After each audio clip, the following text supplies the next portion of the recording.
Alright, and I'm live. Alright, so I'm going to show you a build order which is very handy for PvZ. This, by the way, this is CocoBeezy. Sorry for introducing myself, folks, but yeah, this is a good PvZ build, and basically it's just a transition off of fast Forge Expand. And so we're going to start out with a typical fast Forge Expand. And my mouse is messing around. So yeah, you want to get a 9 pylon, and then make sure you scout your opponent's base. And after you get your 9 pylon, you're going to chrono boost 2 times for a total of 4 probes. And then, let's go over this again. So my mouse was spazzing out. I didn't really get to show you exactly all that happened.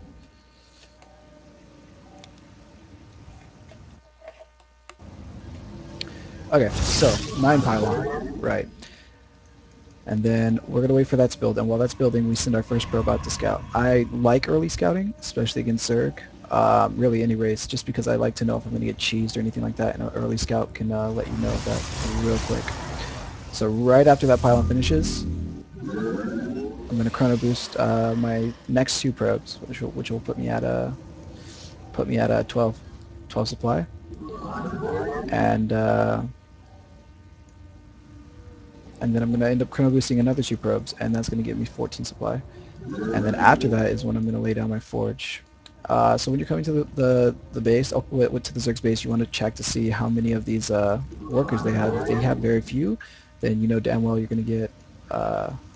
about to get cheesed.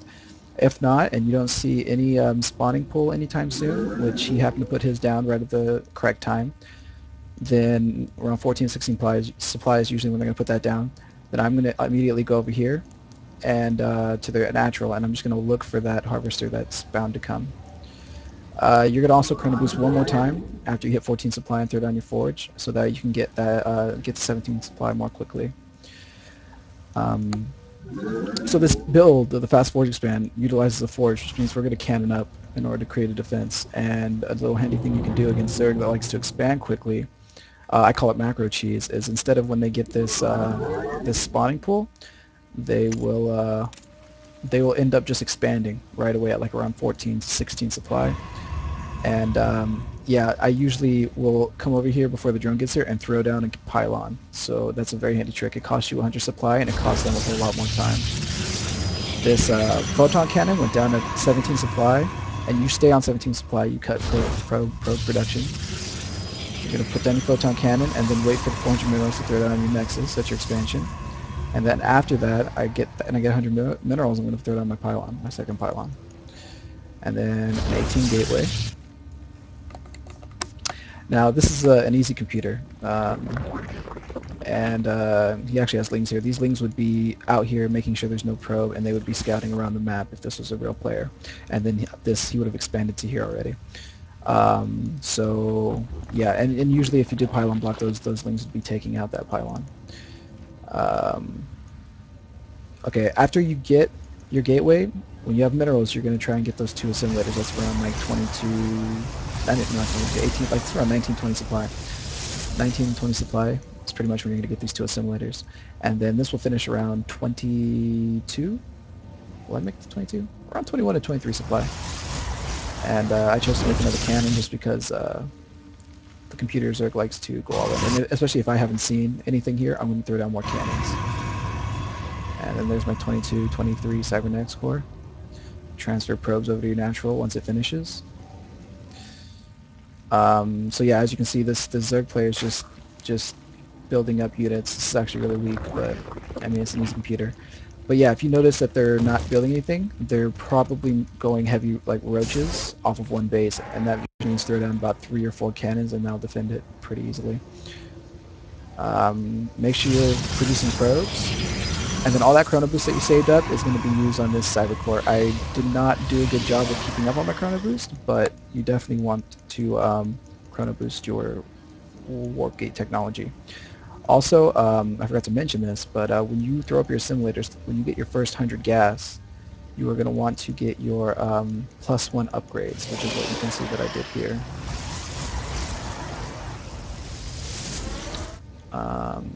Let's see where we at.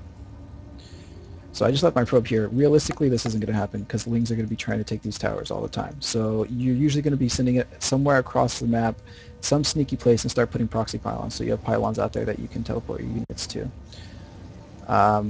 So I threw down one more gateway. You can basically choose to throw down like two more gateways, or gateway two, and up to 4 gateways really, and try and do a 4 gate plus 1 timing push.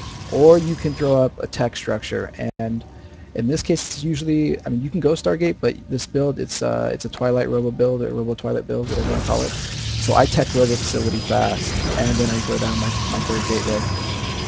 And the reason for doing this is because that Robo facility, I like to get a Warp Prism out early. Actually, that's what I do in this build. And take some Sentries and Zealots to kind of go and harass their mineral line. So yeah, that's and you always want to be aggressive against Zerg. So find some way to be aggressive. And in this case, I'm going to be using that Warp Prism in order to harass their mineral line. As you saw, he hit me with some units. Now, usually when you play against someone that goes off one base and they're going to mass roaches, it's going to be heavier than this. It's not going to be 3 roaches. It's going to be like 6 or 7, maybe 8 roaches. So you need about 3, maybe 4 cannons, and you need to use force fields in order to prevent them from getting into your base. I believe it was after I got these structures that I threw down my 3rd assimilator. Basically, if you're going to do any type of attack, you want to get your 3rd assimilator. Protoss is a gas-heavy race, so Vespian gas is our best friend. So here's my Warp Prism, and then I'm going to warp in some sentries, and I'm going to pick them up and take them over to his base. And then I also threw down my Twilight Council structure. So basically, let me pause this for a second. Basically, the point of this build is you want about 3 or 4 gateways, and you want to go Robo and Twilight Council. Now, what this allows you to do is it gives you a plethora God, lost my train of thought. It gives you a plethora of options, basically, for what type of attack you want to do, what type of harassment you want to do, what type of tech you want to do. It's a very sturdy build to use. So, I mean, if you wanted, you could have threw down 2 gateways and have a total of 3 gateways.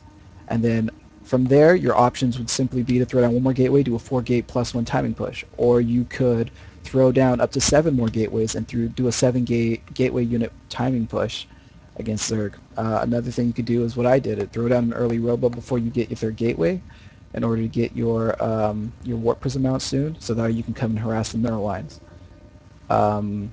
Also, if you get a Robotics Bay in the Twilight Council, that allows you to tech to Colossi by getting a Robotics Bay. You can, from the Twilight Council, you can go DTs. You can throw out a Dark Shrine and then harass their mineral lines with that. You can, what else? You can go High Templar. You can throw it on a Stargate. That's a possible option. Not recommended. If you're going to go Stargate harass, that's a whole other build or way to transition off fast Forge Ezpand usually. But yeah, in this Twilight Robo build, what it does is it sets you up with a foundation in order to be able to choose whatever tech path you want to go. You can throw it on Double Forge, maybe do if you need an Immortal, you can get Immortals. You need if you need observers, you've got that Robotics Bay there to support that, and then it's your main tech path that it just branches out for you. Now I'm doing really bad floating 900 minerals here, but the idea is if you're stacking minerals because you're mining off 2 bases rather quickly, you just want to throw down pylons, and you want to throw down even more gateways. Off 2 bases, I recommend getting anywhere from 5 to 8 gateways. Usually 8. You're definitely going to be at 8 because you want that ability to warp in as many units as possible whenever possible. Now see, I'm saving up my Chrono Boost here, which is actually terrible of me. You want to be Chrono Boosting your gateways to in order to warp in units more quickly, and I want to be making maybe Immortals or something, or teching with all this mineral that I have. So I believe in this replay, I tech to a Robotics Bay in order to get Colossi. So yeah, I'm starting to throw down more gateways, try and spend those units. Also, you can throw up a 2nd Forge to get double upgrades. Zerg always gets double upgrades. So if you want to try and do that, which we have a Forge, then you're free to do that as well. Let's see. I'm warping in units. Now see, when I'm warping in units, I should be chrono boosting these gateways, chrono boosting my research, whatever I'm doing, so that way things happen much more quickly. Chrono boost is the essential element for Protoss. You need to be spending it, and since I'm playing against a computer, I'm slacking off terribly. Uh, yeah, and that's pretty much it. This kind of failed. I wasn't paying attention, and since computers just like to mass units off one base and tech very early, which is usually unrealistic. They want a lot of Hydras, which just slows things up. So this is a really bad harass attempt.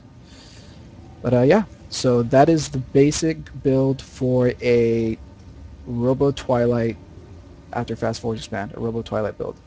It, like I said, it lays down the foundation for multiple tech pathways. So I highly recommend you use this, and it's not just good for PvZ. This build is specifically for PvZ for the Fast Forge Expand, but generally you don't Fast Forge Expand against the other races. So I would recommend that you use after you do a 1 gate expand or something against whatever other race you're playing, that you choose this type of tech path. Robo and then throw down Twilight Council, and then just opens up your options from there. So yeah, this has been CocoBeezy, and I'm just showing you guys how to do a Robo Twilight build. Thank you for your time, and I hope uh, this was beneficial to you. Later.